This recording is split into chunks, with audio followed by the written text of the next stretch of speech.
નમસ્કાર દર્શક મિત્રો, કરુણા ટોક્સમાં આપનું સ્વાગત છે. વંદે ગૌ માતરમ. દોસ્તો, 15મી મેનો દિવસ યુનોએ આંતરરાષ્ટ્રીય પરિવાર દિવસ એટલે કે ઇન્ટરનેશનલ ડે ઓફ ફેમિલી તરીકે જાહેર કર્યો છે. 1993થી આ ઉજવણી એની શરૂ કરવામાં આવી છે યુનોની ભલામણ ઉપર.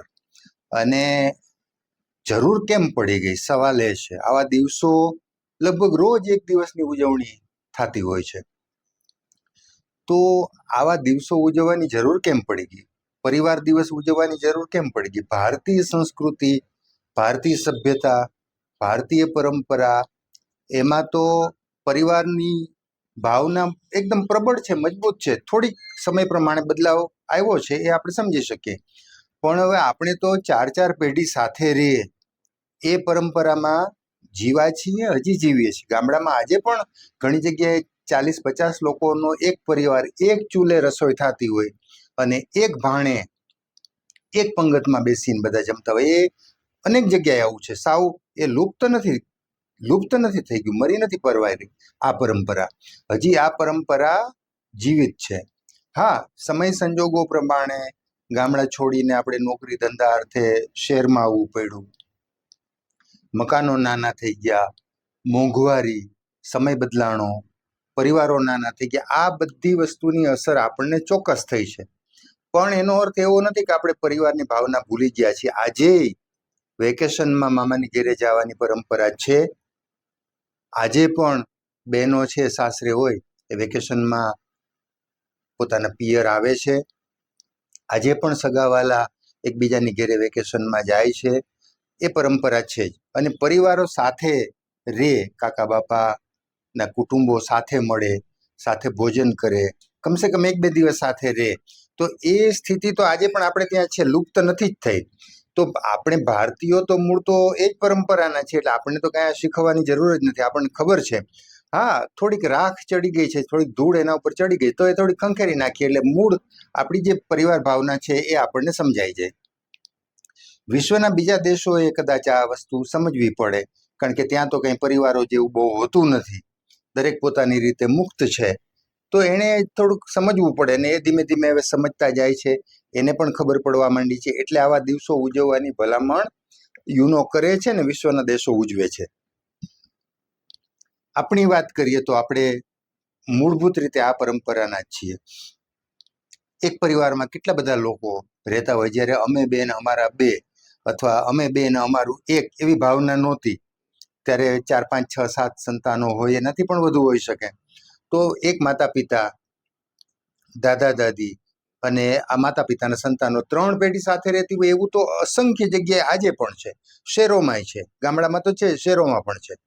તો 7, 8, 10 જણા સાથે રહેતા હોય. ગામડામાં તો આ સ્થિતિ બહુ સામાન્ય છે. સાથે સાથે માત્ર 5, 7 લોકોનો પરિવાર નહીં, માણસો તો સાથે રહીએ જ છે એક ઘરમાં. સાથે સાથે 2, 3 ગાયો હોય, એકાદી ભેંસ હોય, ખેડૂત પરિવાર હોય તો 2 બળદ હોય, તો એ પણ પરિવારના સભ્યો હોય છે. એને આપણે તો પરિવાર જ માનીએ છીએ. વિદેશો જેવું તો અહીં છે જ નહીં. આપણે તો માણસોને, આપણા પરિવારજનોને પરિવાર માનીએ છીએ.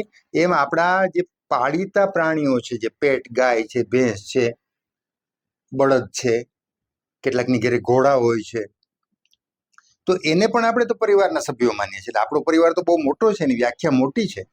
સાથે સાથે શેરીના જે શ્વાન હોય, દાખલા તરીકે શેરીમાં જે કૂતરાઓ છે, તો એને પણ આપણે પરિવારના સભ્યો માનીએ છીએ. એને પણ આપણું બાળક છે, બપોર રોટલી નાખવા જાય છે, સાંજે રોટલી નાખવા જાય છે. એ કૂતરી જ્યારે પ્રસૂતિ કરે છે ને ગલુડી આવે છે, ત્યારે આપણી માતાઓ, આપણી બહેનો એને શીરો નાખે છે, એને દૂધ પીવડાવે છે. એ આપણા બાળકો એને ગલુડિયા રમાડે છે. એને માટે જો શિયાળો હોય તો કોથળા ને એ બધું નાખીને ગલુડિયાને ઠંડી ના લાગે એવી વ્યવસ્થા કરે છે. તો આ આપણા પરિવારના એટલે આપણો પરિવાર તો બહુ મોટો છે. શિવજી જેવો પરિવાર છે આપણો. આપણે પરિવાર એટલે માતા પિતા ને બાળકો ને દાદા દાદી ને કાકા કાકી ને મામા, એ નહીં. આ મોટો પરિવાર છે આપણો. એટલે આપણે તો એ પરંપરાના છીએ. તો આ એક વાત. બીજી કે આજે પણ ભલે સંજોગો વસાત આપણે શહેરમાં રહેવું પડે છે, આપણા પરિવારો નાના થઈ ગયા છે, પણ આપણી ભાવના હજી મટી નથી.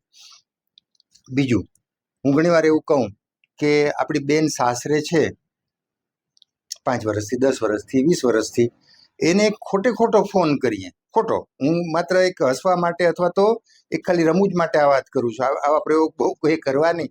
ખોટો એવો ફોન કરીએ સામાન્ય કે ભાઈ આજે હું સેજ સ્કૂટર ઉપરથી સ્લીપ થઈ ગયો કે થઈ ગઈ, પગમાં સેજ મને વાગી ગયું છે, તો થોડોક સોજો મને આમ પગનો જે પોંચો હોય એના ઉપર દેખાય છે.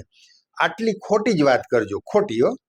અને રમૂજ માટે કહું છું, તમને 100 કિલોમીટર દૂર બેઠેલી બેન કે 50 કિલોમીટર કે 25 કિલોમીટર બેઠેલી આપણી બેન એટલી બધી સલાહ આપશે કે હળદર ગરમ કરીને હળદર ગરમ કરીને ચોપડી દેવી સોજા ઉપર, શેક કરવો કાં આઈસ શેક કરવો એટલે બરફ ઘસવો, ફલાણું મલમ ઘસવો, ફલાણું આમ કરવું, એવી બધી કેટલી સલાહ આપશે.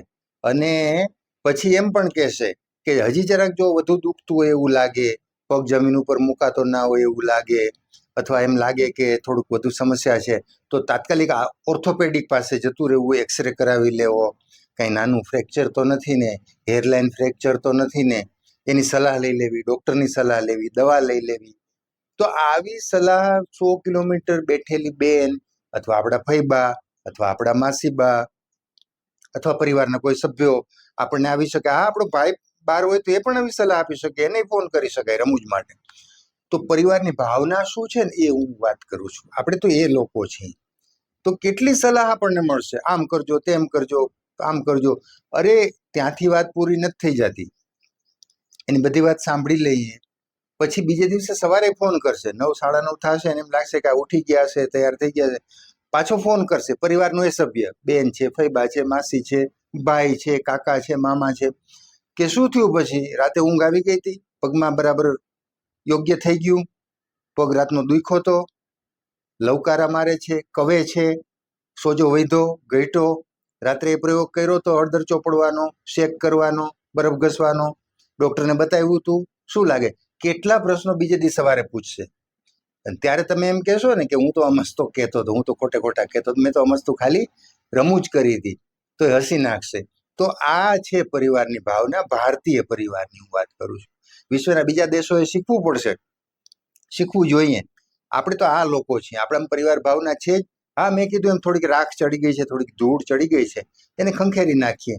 તો આપણે તો મૂળભૂત રીતે એ જ લોકો છે. અત્યારે વેકેશન છે, કેટલા બધા બાળકો પોતાના મામાની ઘરે ગયા હશે, કેટલા બધા બહેનો પોતાના પિયર ગયા છે. અરે આપણે તો હમણાં ભીમ 11 આવશે, જેઠ મહિનાની 11, તો ભીમ 11 સાસરે જે દીકરી ગઈ હોય, પેલું વર્ષ હોય, બીજું વર્ષ, એ લોકો ભીમ 11 કરવા પિયર આવે. હવે ભીમ 11 એવો કયો મોટો તહેવાર છે? હોળી, દિવાળી, સાતમ આઠમ એના જેવો તો તહેવાર નથી. આધ્યાત્મિક રીતે એનું મહત્વ છે, ભીમ સાથે જોડાયેલી વાતો છે, ઓકે, પણ કંઈ બહુ મોટો એવો તહેવાર નથી કે બહેનોએ પિયર તહેવાર કરવા આવવું પડે, જેમ હોળીમાં આવતા હોય, સાતમ આઠમે આવતા હોય. તો એવો નાના નાના બાના, નાના નાના તહેવારો, નાની નાની વાતોમાં પણ બોન્ડિંગ જળવાયેલું રહીએ, દીકરીનું પિયર સાથે, પિયરનું દીકરી સાથે. સાસરાને પણ એમ થાય કે એને મોકલવી જોઈએ, તહેવાર આવ્યો, નવી નવી પરિણીને આવી છે, તો એને પિયર એને જવાની ઈચ્છા થાય. તો આવા નાના નાની ખુશીઓ આપણે શોધી લેતા હતા, શોધી લઈએ છીએ. આજે પણ ગામડામાં આ પરંપરા છે ભીમ 11 કરવા જવાની. ગામડાના લોકોને પૂછજો, એ દીકરીઓ ભીમ 11 કરવા આવે છે. ફરીથી કહું, ભીમ 11 એવો કયો મોટો તહેવાર છે, છતાં પણ એની ઘરે કેરી ખાવા નથી મળતી. જ્યાં સાસરે છે ત્યાંય કેરી ખાવા મળે છે, ત્યાંય સાસણની, તાલાળાની કેરી ન્યાય મળે છે.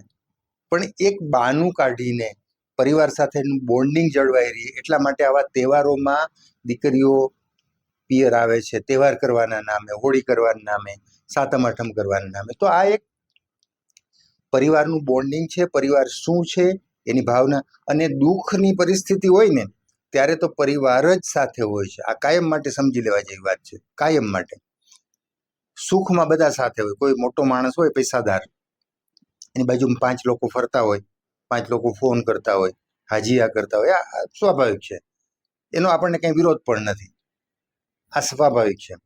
મોટા પદ ઉપર બેઠેલી વ્યક્તિ હોય, કોઈ મોટું પદ હોય, કોઈ સરકારી કર્મચારી હોય મોટા પદ ઉપર, અથવા તો કોઈ રાજકીય હોદ્દો હોય કે અન્ય કોઈ સંસ્થાગત હોદ્દો હોય, તો એવા માણસની આજુબાજુમાં 5 લોકો ફરતા હોય, એની આજુબાજુમાં એનો પૈડો બોલ ઝીલાતો હોય, પણ જ્યારે એ જ વ્યક્તિ મુશ્કેલીમાં આવી જાય, પૈસાની પરિસ્થિતિ આમ તેમ થઈ જાય, શાહુકારી જતી રહીએ, પદ જતું રહીએ, હોદ્દો જતો રહે, માન સન્માન ઓછું થઈ જાય કોઈ કારણસર, પછી સાથે કોણ હોય? ઓલા 5 જણા જે ફરતા હતા એ તો નહીં જ દેખાય.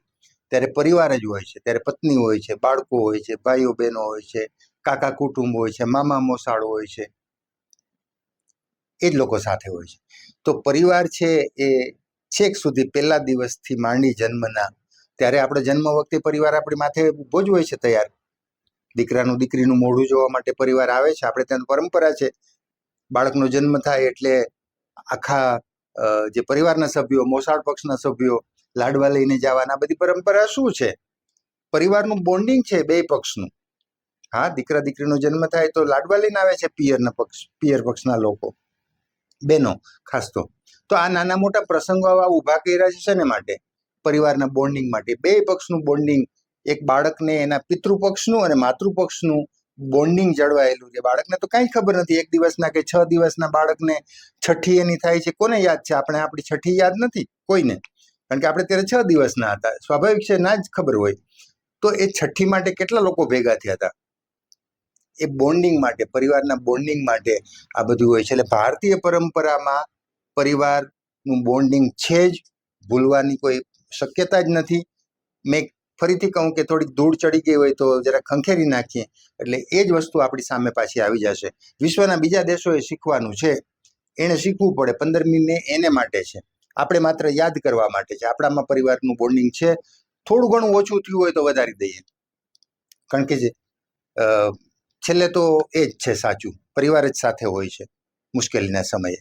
તો બસ આજે 15મી મે છે, ઇન્ટરનેશનલ ડે ઓફ ફેમિલી છે, ત્યારે આ વાત કરવી હતી, આટલી વાત કરવી હતી. ફરી પાછા કોઈ નવી વાત સાથે, નવા વિષય સાથે મુલાકાત કરશું. ત્યાં સુધી રજા આપશો. નમસ્કાર.